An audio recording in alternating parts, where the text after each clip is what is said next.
It's a fascinating story. Like right from the beginning, watching Rhonda Black appear in court, she's just a sort of a regular person. Here was a woman who's accused of killing her husband, and she just didn't look like she belonged there. And I think originally, I wanted to believe her. I wanted to believe that she was innocent. What Rhonda eventually told police is she went down into the basement where Keith was sleeping and stabbed him in the throat with a knife, cleaned up the basement, washed over everything, wrapped up the body in plastic and a tarp, somehow miraculously managed to drag her husband's body out of the basement, up the steps, and into the back of her car.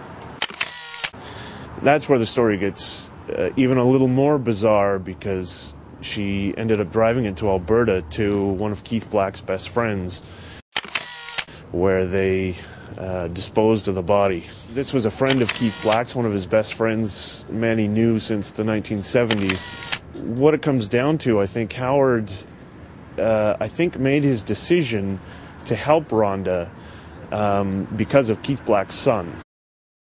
Here's a man who's sitting at home in Exshaw, and this woman phones him. He kind of had an idea that this might be coming. I don't think he actually knew exactly what was coming, but he had a decision to make. Does he take this woman to the police, force her to go to the police, thereby robbing Keith Black's son of both his father and his mother?